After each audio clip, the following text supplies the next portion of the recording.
कभी से वीडियो बना रहे हैं, दुराठी को लोग गाली दे रहे हैं, साला सही में वीडियो ही नहीं बन रहा है। जाओ देखो तुम भी चैनल पर विशाल टारगेट। बात तो ये भड़वा साला रहता जर्मनी में, और इस सुअर ने उन पे इल्जाम पिछवाड़े में इतना ही गुदा होता ना तो ये वीडियो अपलोड कर कॉमन सेंस लगाई जाए तो जंगल में कौन 12 साल तक उनके लिए पनीर बटर मसाला बना कि घर में दाल रोटी तो भारत से ही आनी।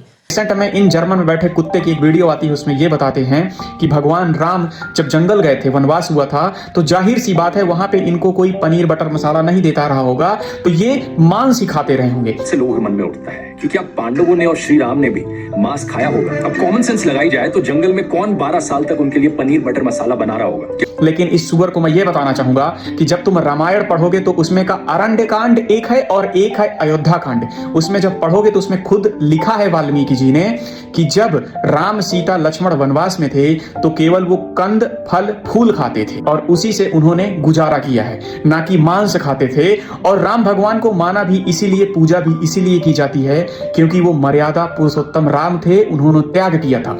लेकिन इस सुअर को मैं एक चीज और बताना चाहूंगा कि ये अभी कुछ दिन पहले जब घूम रहा था दुबई में, तब इसकी बीवी थी जर्मनी में, तो इसकी बीवी को ये नहीं मिला तो क्या इसकी बीवी दूसरे के साथ चली गई होगी? तो आपका जवाब होगा नहीं। क्यों? क्योंकि उसमें भी इंसानियत है और वो भी ध्रुव भाई के लिए लॉयल रही होगी। हम ये तो नहीं कह सकते कि ध्रुव भाई जर्मन छोड़ के चले आए थे तो इनकी बीवी को भी पनीर बटर मसाला नहीं मिल रहा होगा तो दूसरे के साथ चली गई होगी, लेकिन हम ऐसा नहीं बोलेंगे। क्यों? क्योंकि इनकी बीवी अच्छी होंगी। और ये किनकी तुलना कर दिया है? मर्यादा पुरुषोत्तम श्री राम, जो अपना महल छोड़ के वनवास करने जंगल में आ सकते हैं, वो क्या मांस नहीं छोड़ करके फल फूल नहीं खा सकते थे? उससे गुजारा नहीं कर सकते?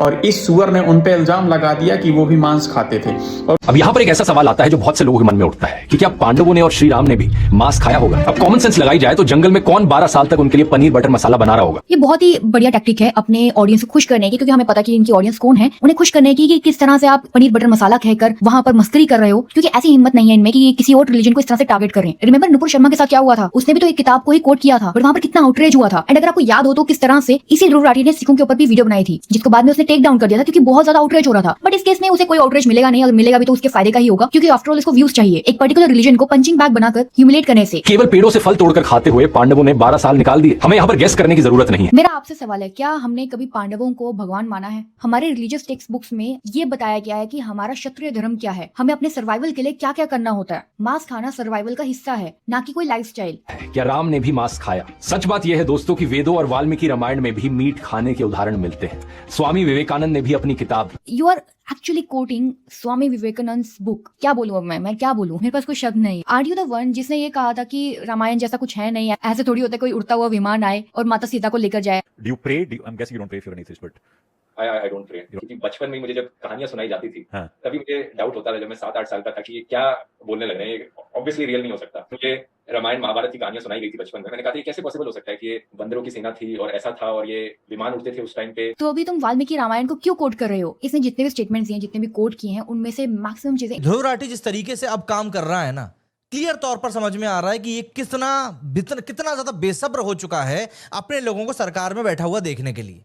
जिस तरह से ये हिंदुओं को इंस्टिगेट करने का काम कर रहा है, जिस तरीके से लगातार हिंदुओं को टारगेट करने का काम कर रहा है, जाहिर तौर पर इसकी मंशा समझ में आती है। एंड इसीलिए अब इसके लिए अपशब्दों का इस्तेमाल करना भी मुझे नहीं लगता कि कहीं से कहीं तक भी गलत रह गया है। इसके लिए जितने अपशब्दों का इस्तेमाल किया जाए उतना ज्यादा कम है।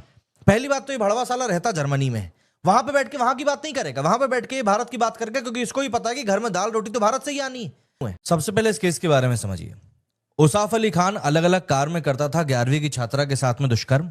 माज खान वीडियो बनाता था। भोपाल में जो पूरा कांड हुआ है उसमें कबूलनामा आया है, आरोपित ने बोला है कि उसने बचने के लिए फोन तोड़ा, प्लस इसमें कन्वर्जन का प्रेशर भी उस लड़की के ऊपर बनाया गया था। ये पहला केस है।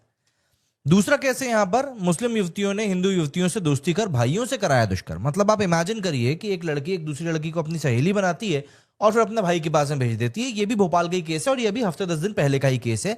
इसमें ये 2 लड़कियों और एक लड़के की ये तस्वीर सामने आई है। ये लोग लड़कियों को जॉब के लालच में बुलाते थे, कमजोर बैकग्राउंड देखकर, एंड देन उन लोगों से ये सब काम करवाते थे।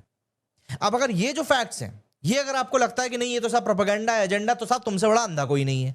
दूसरी बात ये न्यूज जो है ये कल की है। हमारे यहाँ पर तलैया क्षेत्र में काली माता का मंदिर है, उसके बाहर एक गोवंश का सर कटा हुआ मिलता है। अब आप मुझको बताओ, नवरात्रि के समय पर अगर ये काम किया जा रहा है तो ये क्यों किया जा रहा है? एंड उसी सब के बीच में नवरात्रि के ही समय पर एक वीडियो निकाला जाता है ध्रुव टट्टी के द्वारा, जिसमें कि वो बताता है कि भैया हिंदू जो है वो बीफ नहीं खा सकते क्या? भाई तू इसके ऊपर बता देता कि इस्लाम में पोर्क खाना क्यों मना है, लेकिन तुम ये नहीं बता पाओगे। जैसे अभी कुछ दिनों पहले इसने सिखिज्म के ऊपर एक वीडियो बनाया था और रातों रात वीडियो डिलीट कर दिया था। उस वीडियो में उसको ये नहीं पता है कि ये भारत से भागकर जर्मनी क्यों चला गया, और अगर चला गया तो उसके बाद भी भारत इसके पिछवाड़े में क्यों घुसा हुआ है, निकल ही नहीं पा रहा। वरना जो ये कहते हैं ना कि आदित्य धर जो है वो तो प्रोपेगेंडा वाला मूवी बनाता है, तो इस गधे के वीडियो आम आदमी पार्टी की जो मीटिंग होती है ना वहां पे नहीं चलाए जा रहे होते। खैर, प्रभु श्री राम मांस खा रहे हैं और तुमको जो बोला जा रहा है ना मांस खाने के लिए, वो दरअसल पॉलिटिशियंस के कारण कहा जा रहा है। अच्छा, दूसरा कि राम पांडव मीट खाते थे, यही बात कही इसने। यह इमोशनल कार्ड जिसने सबसे ज्यादा लोगों को ट्रिगर किया है। इसने कहा कि राम ने मीट खाया, पांडव वहां पर हिरण खाते थे। अब समझो, एक सवाल है, महाभारत में जुआ भी दिखाया गया है, जंग भी दिखाई गई है, रिवेंज भी दिखाया गया है, तो क्या हम सब उसको फॉलो करते हैं? तो क्या ध्रुव राठी रोज रात को अपनी बीवी के साथ बैठकर जुआ खेलता है? क्या आप लोग अपने घर में रोज पिछवाड़े में इतना ही गुदा होता ना तो ये वीडियो अपलोड करके डिलीट नहीं करता? जैसे आर्गुमेंट दिया कि जो वेजिटेरियनिज्म है वो एक बहुत बड़ा प्रिविलेज है, मतलब जो रिच लोग हैं वो वेजिटेरियन हैं एंड जो गरीब लोग हैं वो मांस खाते हैं। मतलब इससे ज्यादा घटिया लॉजिक मैंने अपने जीवन में नहीं देखा। ग्राउंड रियलिटी देखी कभी इस आदमी ने? कभी ये उतरा है मैदान में, भारत के कभी गांव के पेड़ों में घुमा है, ये बिना वीडियो बनाए कभी नहीं घुमा होगा। अगर मैं भारत की बात करूं तो आप लोग मुझे बताइए सबसे चीपेस्ट क्या है? दाल चावल रोटी सबसे चीपेस्ट है या फिर मांस खाना सबसे चीप है? भारत में कटा हुआ मुर्गा भी 200 रुपए किलो और कटा हुआ बकरा 800 रुपए किलो तक मिलता है, तो ये गरीबों के लिए हो गया? मतलब क्या लॉजिक है इस बात में कि तुम अगर गरीब हो तो तुम मांस खा रहे हो? भाई मीट जो होता है ना वो लग्जरी आइटम है, और अगर नहीं पता तो कभी जाओ किसी गांव खेड़े में, वहां जाकर बोलो कि हमको एक बकरा खाना है, तो तुमको गरिया के लाते पड़ेंगी ना, तब तुम्हें समझ में आएगा। तो प्रॉब्लम मीट वर्सेस वेज की नहीं है, प्रॉब्लम है ध्रुव राठी की घटिया इंटेंशन की, जिसके दिमाग में फितूर भरा हुआ है। जब आपको